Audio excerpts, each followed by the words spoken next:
There was once a man named Richard, and in his city, his name was known by almost everyone. Richard was not just wealthy, he was one of the richest men in the entire city, a figure people often spoke about in hushed tones of admiration, envy, or suspicion. He owned vast businesses, sprawling estates, and countless properties that stretched from the heart of the city to its farthest edges. Wherever people went, they saw his influence, whether it was the tall glass buildings that bore his company's name or the luxurious cars that carried him silently through the crowded streets. To outsiders, Richard's life looked perfect, almost untouchable. He was a man who had everything people could only dream of: money, power, respect, and a reputation that reached far beyond the city walls. But with wealth always comes curiosity, and people loved to talk about Richard. Some whispered that his fortune came from brilliance and hard work, while others suggested darker truths, that perhaps his riches were built on secrets too dangerous to uncover. No matter the rumors, one thing was certain: Richard had climbed higher than anyone else in his city, and he looked down on the world from a place few could ever reach. For many, he was a symbol of success, someone to admire and aspire to. For others, he was a reminder of the gap between the powerful and the powerless, the rich and the poor. Richard lived in a grand mansion that stood like a castle on the edge of the city. Its walls were tall, its gates heavy, and its windows reflected the light of the sun in a way that made it shine brighter than the buildings around it. Few were ever invited inside, but those who were spoke of vast halls, priceless artwork, golden chandeliers, and rooms so large they felt like palaces of their own. His parties, rare but unforgettable, were attended by the most important people, politicians, business leaders, and celebrities, each eager to win his favor or at least share in the glow of his wealth. Yet despite his riches, Richard was a man of mystery. He did not walk the streets like ordinary people. He did not linger in marketplaces or attend public gatherings without reason. He moved in silence, with guards by his side, as though he carried with him secrets that required constant protection. Children in the city often pointed at his passing cars, marveling at the shine, while adults shook their heads, wondering what kind of man truly lived behind that cold, polished exterior. To say Richard was wealthy was an understatement. He was the kind of man whose fortune shaped the lives of others, whose decisions could build or break families, and whose name carried weight in every corner of the city. But whether he used that power for good or for something hidden in shadows, that was a question few dared to ask. All they knew was this: Richard was not just another man. He was the richest in the city, and with that title came a story far greater than wealth alone. Richard's wealth was so great that there seemed to be no limit to what he could buy.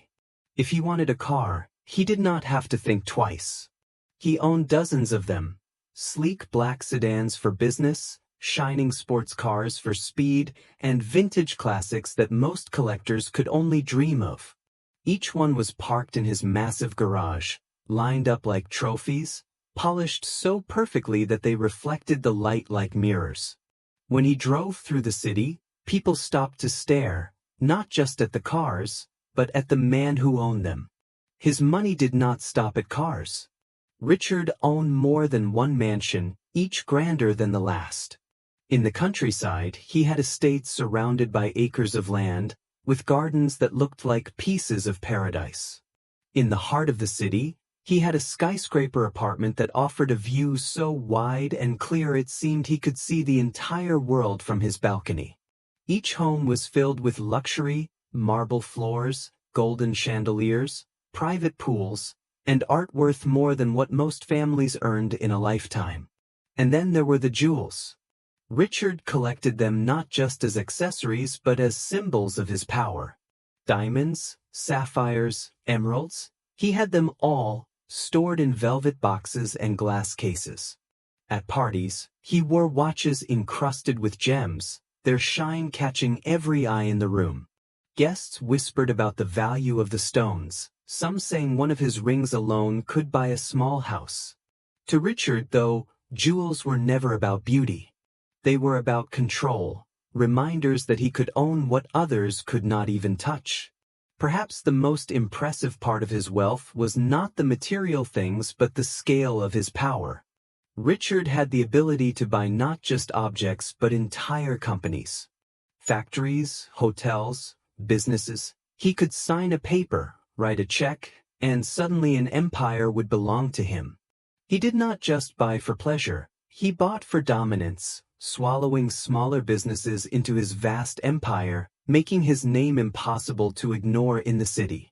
People who once worked for themselves often found themselves working for him, their independence replaced by his command. This power set Richard apart from ordinary men. Most people saved for years to afford a car or a home. But Richard never needed to wait, never needed to dream. If he wanted something, he simply took it. To him, money was not just currency.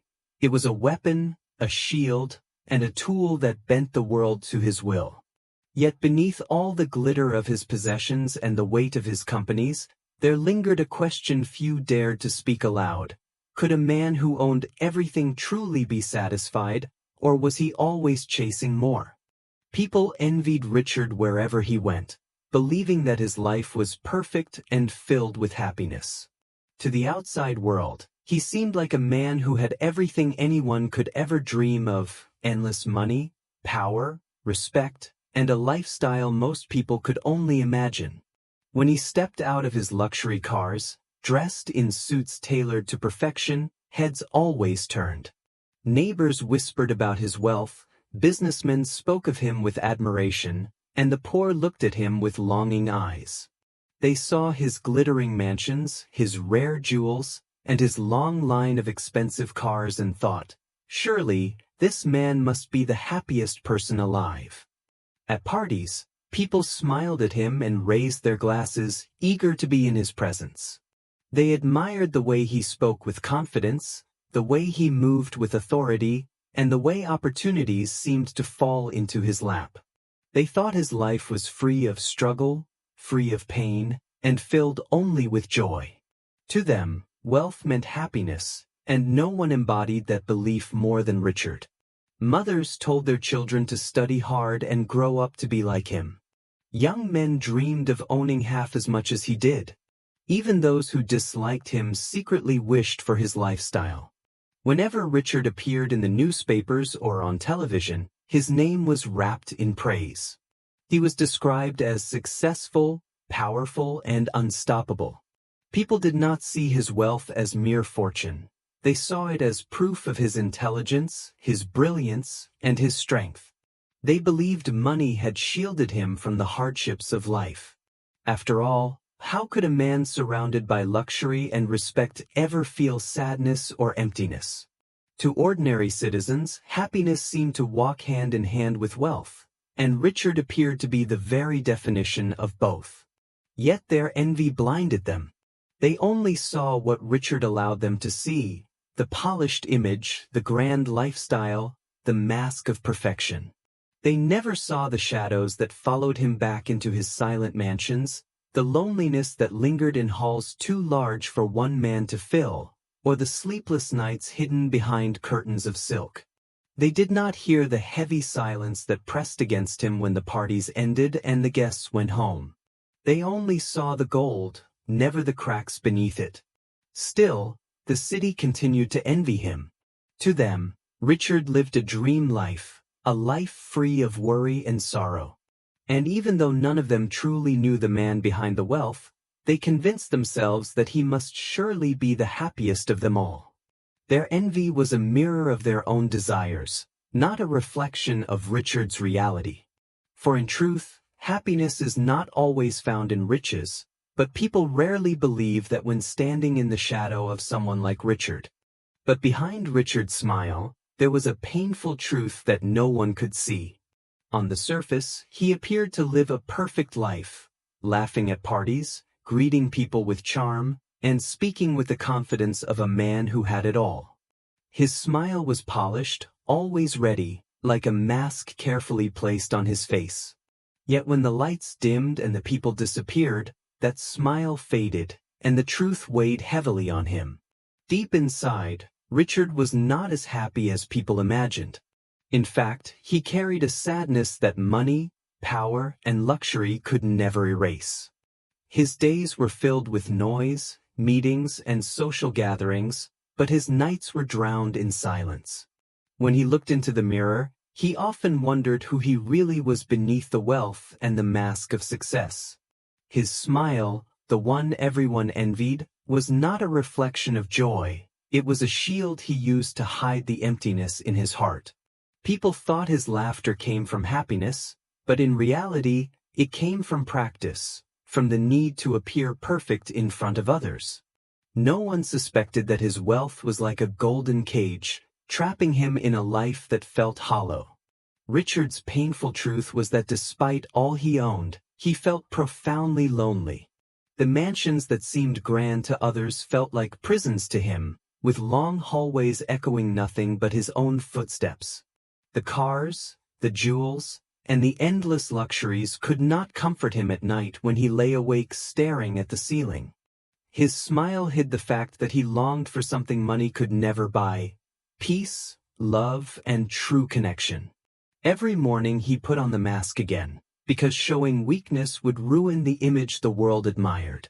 He often sat at dinners surrounded by dozens of people, yet felt completely alone. The men around him respected his money, not his soul. The women admired his power, not his heart. His friends came not for his company but for his influence, and once the benefits ended, so did their loyalty.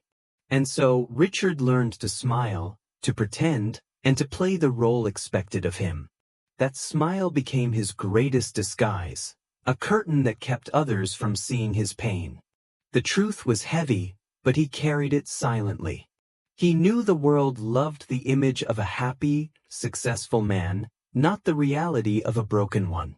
If he showed his real emotions, people would question, how can a man with everything feel unhappy? And so, he stayed quiet, hiding his truth behind the mask of a smile that was both powerful and tragic. To everyone else, Richard's smile was proof of a happy life. But to him, it was only armor, protecting the fragile heart of a man who had everything on the outside, but almost nothing on the inside. Richard's painful truth was not only hidden in his heart but also written deep into his body. He was suffering from many diseases, and they slowly consumed him day by day. His heart was weak, beating unevenly, reminding him with every throb that life was fragile. His lungs were troubled, each breath feeling heavier than the last, as though invisible chains tightened around his chest. The wealth that had made him look powerful to the world could not protect him from the silent war happening inside his body. He was always in pain, sometimes sharp, sometimes dull, but always present, like an unwelcome shadow that followed him everywhere. Every morning he woke up with the same ache. His body felt heavy, as though it carried not just the weight of illness but also the burden of secrets. He often sat at the edge of his expensive bed, his hand pressed against his chest, struggling to catch a full breath. To the world, he would later emerge dressed in elegance, smiling like a king untouched by suffering. But within those few moments of solitude, he knew the truth. His body was slowly betraying him. Doctors visited his mansion frequently, prescribing medicines and treatments, but even they whispered among themselves that money could not heal everything. The irony was bitter. Richard had enough money to buy the best hospitals, the most skilled doctors, and the rarest medicines, yet none of it brought him true health. His heart continued to weaken, his lungs continued to burn, and his pain continued to grow. At social gatherings, when people praised his youth and energy, he forced himself to nod and smile, all while hiding the truth that his body felt twice its age. Each laugh cost him strength, each speech left him gasping for air, and each celebration reminded him how little time he truly had. He kept his suffering a secret because he feared pity more than pain. He did not want the world to look at him with sorrowful eyes or whisper about his weakness. To everyone, he had to remain the picture of wealth and power, even if it meant carrying his agony in silence. Late at night, when the mansion grew still, he would lie awake in bed, pain twisting through his chest, his breaths shallow and uneven. In those moments, he realized how fragile life was and how little control money truly gave him. Behind the golden walls of his empire, Richard was not a powerful man but a fragile one. His riches could buy almost anything, but they could not buy him a new heart, stronger lungs, or freedom from pain. And so, while people envied his fortune, Richard knew that his wealth meant nothing in the face of disease. His smile may have fooled the world, but his body never lied. It reminded him every day that even the richest man could not escape the suffering of the flesh. Doctors from all over the world came to treat Richard, but nothing worked. His reputation and wealth allowed him to summon the most skilled physicians, experts, and specialists from every corner of the globe. These doctors arrived in his mansion with their shining degrees, expensive equipment, and the confidence of men who were used to saving lives. Some came from America, others from Europe, and many from Asia. Each one studied his reports, listened to his heart, and watched his breathing with serious faces. They spoke of new medicines, advanced surgeries, and secret treatments that only the rich could afford. Yet, despite all their efforts, Richard's health continued to decline. His body refused to heal, and every day the pain grew heavier. At first, there was hope. Richard believed that if he paid enough, if he brought the best, his suffering would end. He spent millions on treatments, special injections, rare herbs, experimental machines, and long sessions in luxury hospitals. His mansion was filled with nurses, his drawers with medicines, and his calendar with endless appointments. Each new doctor promised a possibility, a light in the darkness, but every attempt ended in disappointment. No matter how skilled the doctors were, no matter how advanced the treatment seemed, his weak heart and troubled lungs could not be restored. With every failure, Richard's frustration grew. He had spent his life believing money could solve any problem. He had bought cars, companies, even people's loyalty, but now, faced with disease, he discovered the one thing wealth could never truly buy: health. The doctors spoke gently to him, hiding the truth in polite words, but he could see it in their eyes. They knew his condition could not be cured. Some advised him to prepare himself, others simply shook their heads and walked away, leaving him with medicines that brought no relief. His mansion, once a symbol of power, began to feel like a hospital. White coats filled the hallways, the smell of medicine replaced the scent of flowers, and the sound of machines replaced the sound of laughter. Servants carried trays not of feasts but of pills and syrups. Yet even with all this care, Richard's suffering only deepened. His body grew weaker, his breaths shorter, and his nights longer. The endless stream of doctors made no difference. The pain clung to him like a shadow that refused to leave. Richard began to realize a bitter truth. Sometimes even the greatest human knowledge is powerless. For all their wisdom and all his money, the doctors could not fight fate. His riches could bring the world to his doorstep, but they could not stop the slow decay within his body. And so, though the world still envied him, Richard knew that behind his golden walls he was fighting a battle he could not win. His smile could deceive people, but his failing health could not be hidden from himself. Richard poured millions of dollars into hospitals, medicines, and operations, hoping that money could rescue him from the grip of disease. His wealth opened every door. He was admitted to the most prestigious hospitals in the world, places where only the rich and powerful could go. Private rooms were prepared for him, filled with the latest machines, monitored day and night by the most experienced nurses. Surgeons who had saved countless lives operated on him, offering their best skills and promising recovery. Shelves in his mansion were filled with expensive pills imported from foreign countries, each one said to be more powerful than the last. Yet despite this endless spending, his health did not improve. In fact, it kept getting worse, as though every treatment only delayed the inevitable instead of curing him. The irony was cruel. The man who once believed money could buy everything now watched as it failed him in the one area that mattered most: his life. He could purchase new cars, jewels, and entire businesses in a single day, but he could not buy one healthy heartbeat. He could order the world's rarest treasures, yet he could not order relief from the constant pain in his chest and lungs. Each operation left him weaker, each hospital stay more draining than the last. The doctors did what they could, but they could not stop the slow decline of his body. Richard's mansion began to feel less like a home and more like a medical center. Cabinets once used for luxury wines were now stocked with bottles of medicine. The fragrance of fresh flowers was replaced with the sterile smell of disinfectants. Instead of laughter, the sound of machines beeping filled the air. Nurses rushed in and out of his rooms, checking his pulse, monitoring his breathing, and recording endless charts. Still, no matter how much was spent, the outcome remained the same. His health continued to sink lower, like a ship slowly disappearing into dark waters. At times, Richard would sit alone in his hospital bed, staring at the ceiling, wondering how all his fortune had failed him. He remembered the days when people envied him, pointing to his wealth as the symbol of ultimate success. Yet now, as he swallowed handfuls of pills and endured painful operations, he realized how little those riches truly mattered. His body ached, his strength faded, and every day seemed heavier than the last.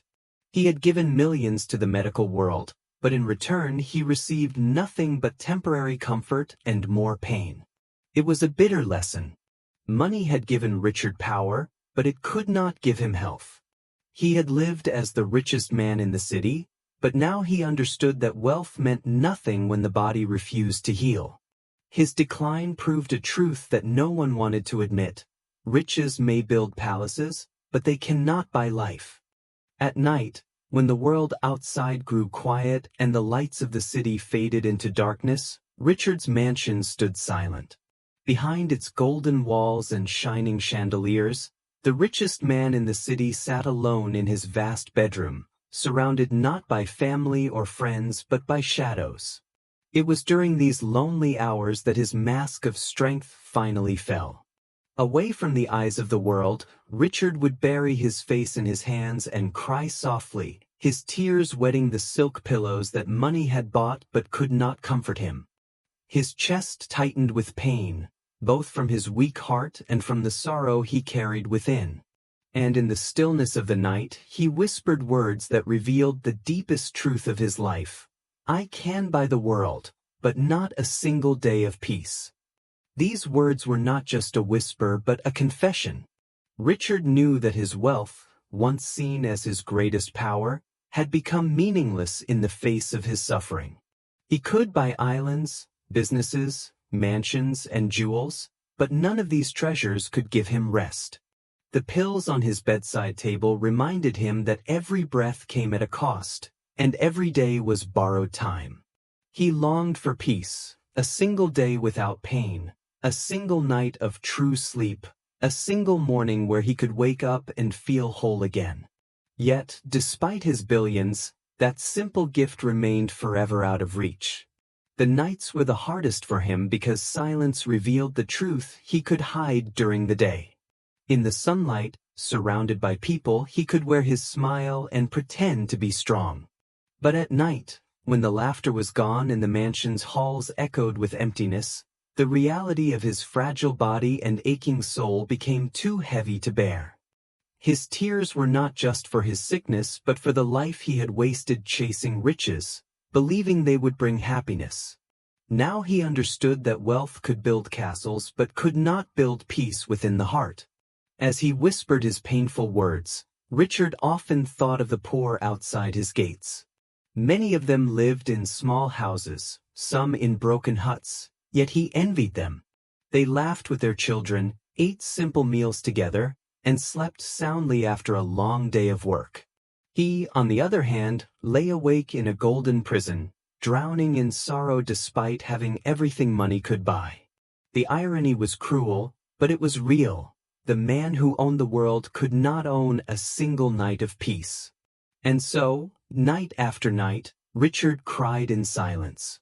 His tears carried the weight of regret, his whispers carried the truth of a man who had everything yet nothing. His fortune could shake the world, but it could not soothe his heart. Peace was priceless, and it was the only thing forever denied to him. As Richard's health grew worse, his circle of friends slowly began to disappear. In the beginning, when his sickness was first known, many people visited his mansion. They came with flowers, fruits, and polite words, offering sympathy and advice. Some stayed to share stories, others promised to stand by him no matter what. But as the months turned into years, and his condition did not improve, their visits became fewer.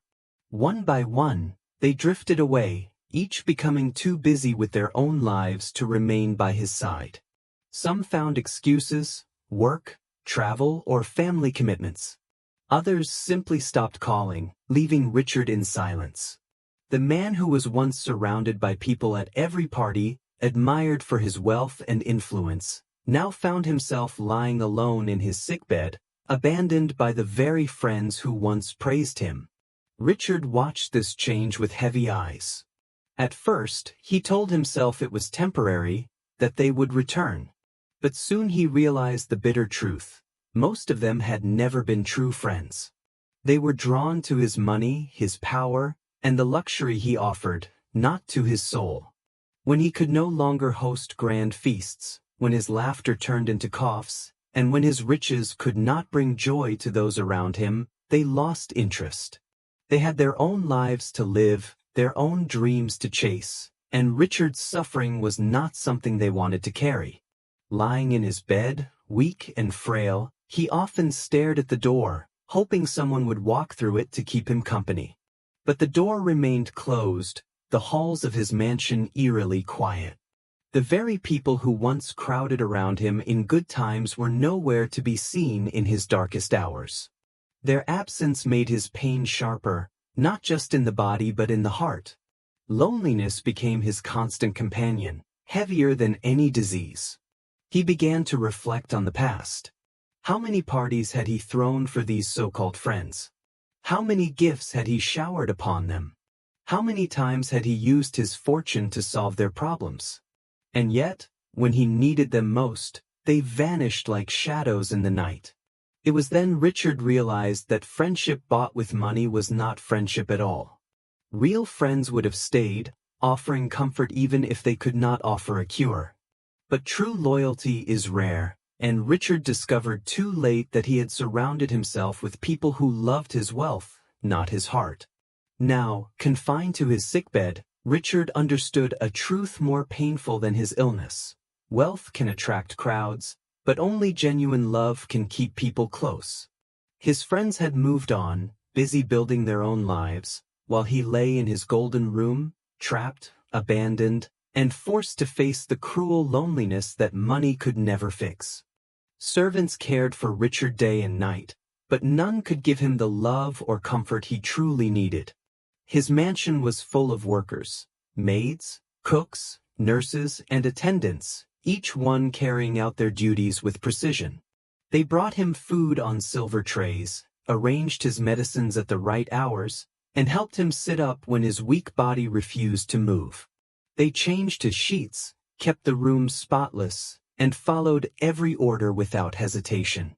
To the outside world, it looked as if Richard was surrounded by care, never left alone, always attended to. But deep inside, he knew the truth. These people were only there because they were paid. Their kindness was not born from love but from duty, and when their shift ended, they walked away without a second thought. Richard often lay in bed watching them move around the room, efficient but distant. They smiled politely, but their smiles were shallow, practiced, the kind given to any employer. None of them held his hand when the pain grew unbearable. None sat by his side to listen when he longed to speak his heart. None offered him the warmth of genuine concern. They gave him service, not love. And though they kept his body alive with food and medicine, they could not heal the loneliness eating away at his soul. He remembered nights when the pain in his chest grew so sharp that he wanted someone simply to sit near him, to reassure him that he was not alone. But instead of love, he found silence. The servants would do their tasks and leave, and Richard was left in the emptiness of his golden room, surrounded by luxury but starved of affection. The chandeliers sparkled, the curtains shimmered, yet the room felt darker than any prison. It was then he realized that true comfort could never be bought. Money could hire the best staff, but it could not buy the gentle care of a mother, the loyal support of a friend, or the tender love of a family. He thought of the poor outside his mansion who, though lacking riches, had children who embraced them, spouses who stood by them, and friends who offered shoulders to lean on. Richard, despite his billions, had none of that. His servants cared for his body, but his heart remained untouched, aching for the kind of comfort no money could bring. Every day, as he watched them come and go, he understood the emptiness of his wealth more clearly. The meals, the medicines, the perfect service, all of it was meaningless without love. What use was a golden bed if no one sat beside it out of care? What value was there in endless riches if not a single person stayed because of affection? Servants could meet his needs, but not his soul. And so, Richard remained trapped not just in sickness, but in loneliness, a prisoner of wealth without love. One quiet afternoon, Richard sat by the window of his grand mansion, his body weak and tired, when something unusual caught his attention. Outside, on the dusty street, a group of poor children were playing. Their clothes were worn and patched, their shoes torn or missing, yet their faces glowed with laughter. They chased each other with carefree energy, their shouts echoing with pure joy. One child rolled an old tire, another kicked a half-inflated ball, while the rest clapped, cheered, and ran without worry. Richard sat silently, watching them through the glass, and for the first time in many years, his heart ached in a different way. These children had nothing, not wealth, not fine food, not grand houses, and yet, they looked happier than he had ever felt in his life. As he leaned closer to the window, he noticed the sparkle in their eyes. Their joy did not come from toys or riches but from each other. They laughed freely, without fear of tomorrow, without the burden of illness, without the weight of loneliness. Richard thought of his own childhood, but he could not recall a day when he had played so simply, so freely. His early years were filled with lessons, rules, and ambitions, all pushing him toward the wealth he eventually gained. Now, in his old age, he realized he had skipped the small, priceless pleasures of life, the very things those poor children were living at that moment.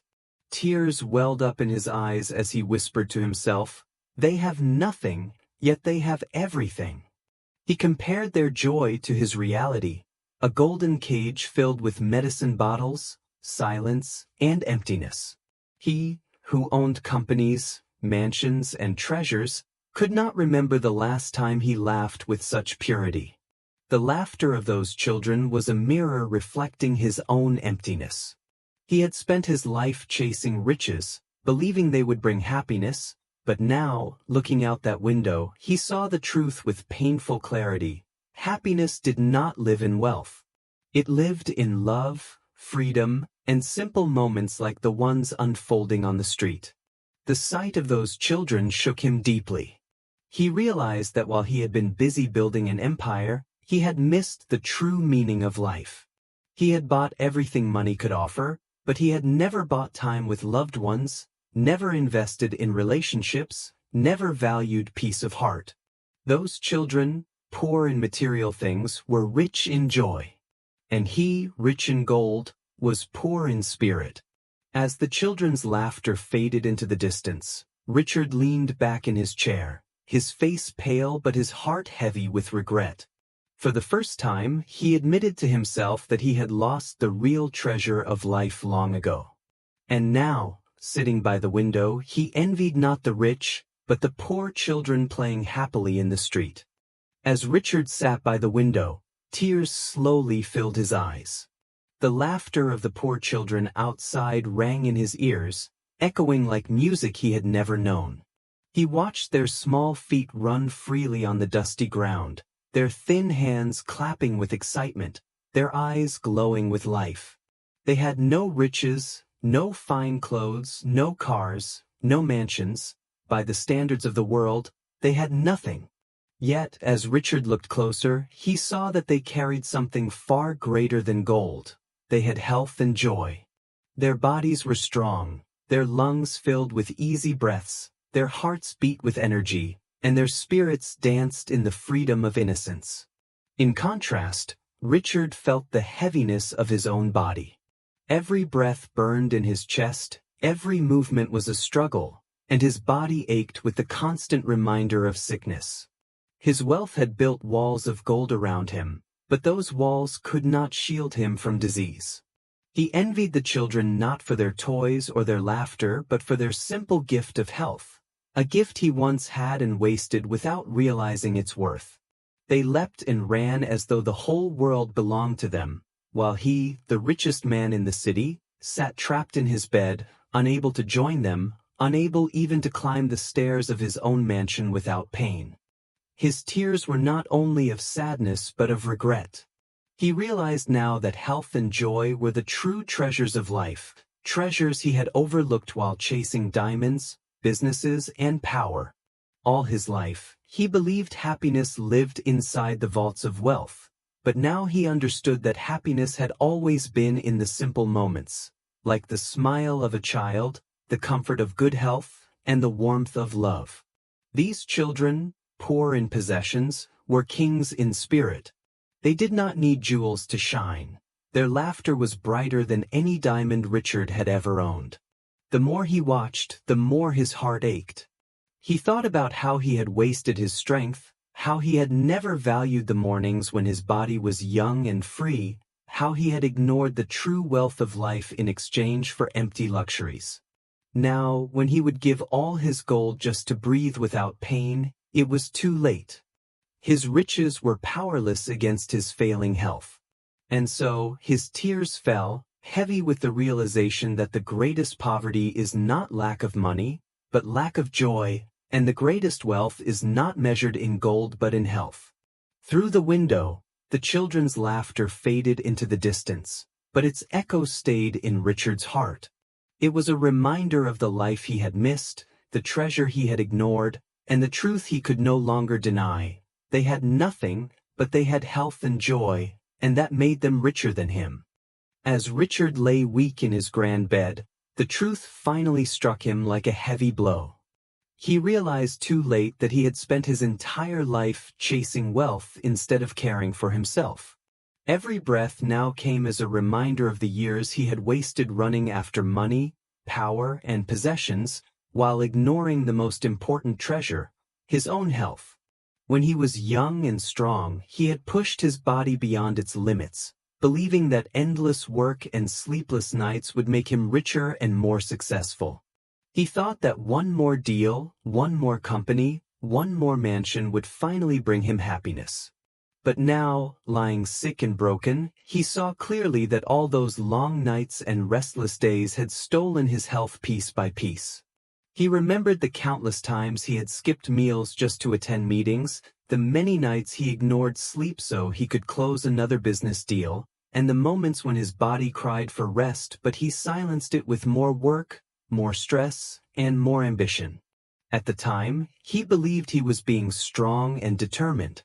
Now, he understood he had only been destroying himself slowly, trading his health for wealth without realizing the cost. What good were the gold rings on his fingers when his hands shook too much to hold a glass of water? What use were his luxury cars when he no longer had the strength to sit behind the wheel? What meaning did his mansions have when he was too weak to even walk through the halls?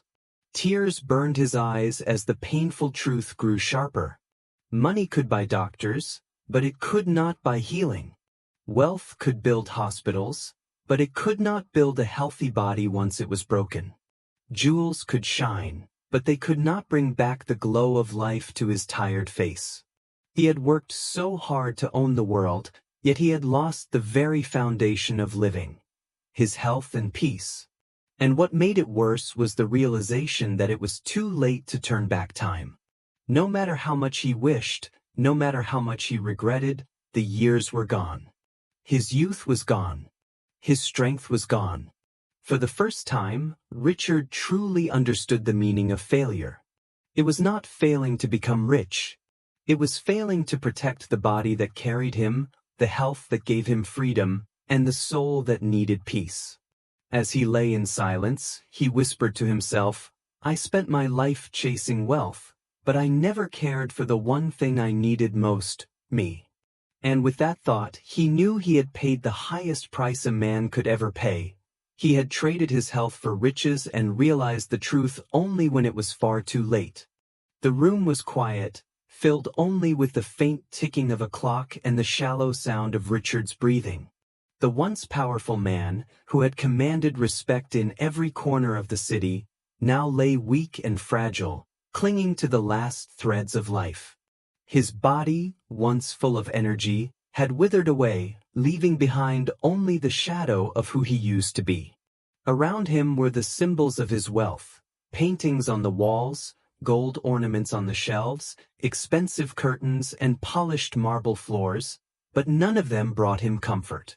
In that silence, he finally understood the truth that had escaped him all his life. Summoning the little strength he had left, he whispered, "Money can buy the world, but not health, not love, not life." Those words carried the weight of a lifetime of mistakes.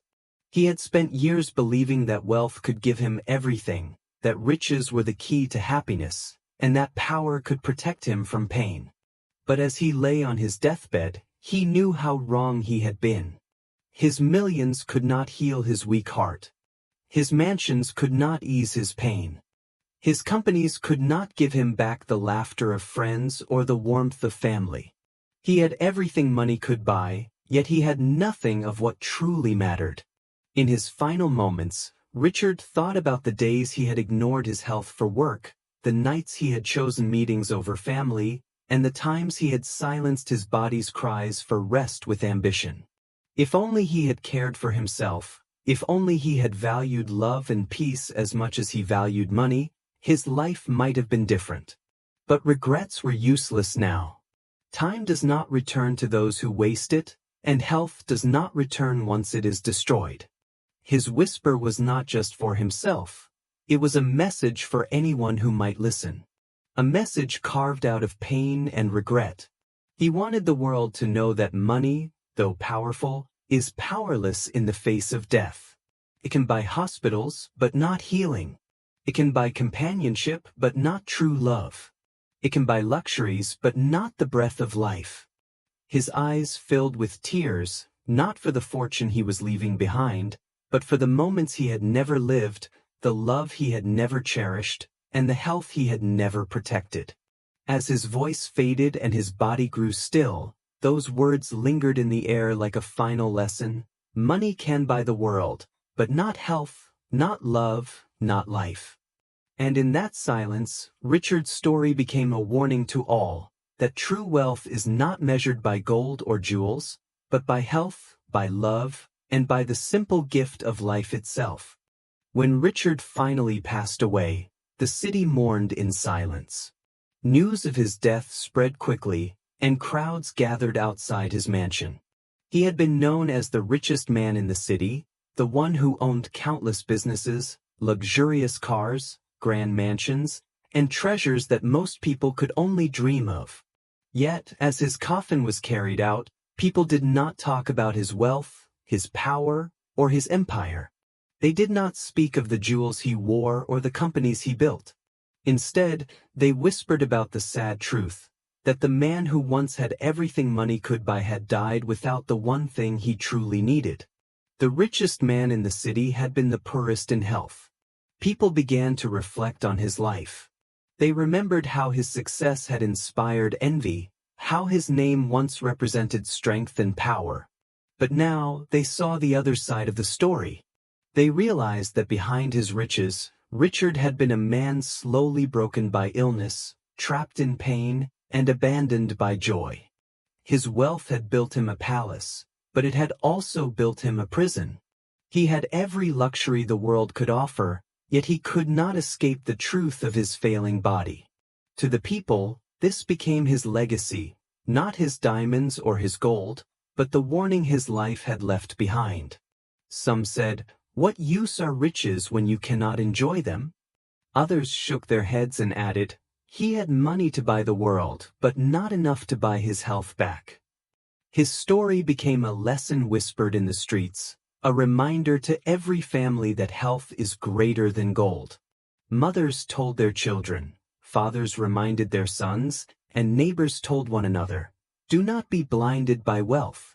Take care of your body, cherish your health, and hold on to love, because money can vanish, and even if it stays, it cannot protect you from death." As the funeral ended, people left with heavy hearts. They had not only lost a man but also gained a truth that would stay with them forever. Richard's riches remained locked in his mansion, his cars stood unused, and his companies passed into other hands. But the memory of his suffering lingered. To the city, he was no longer the symbol of success he had once been. He had become a symbol of regret, a man who had conquered wealth but lost the battle for life.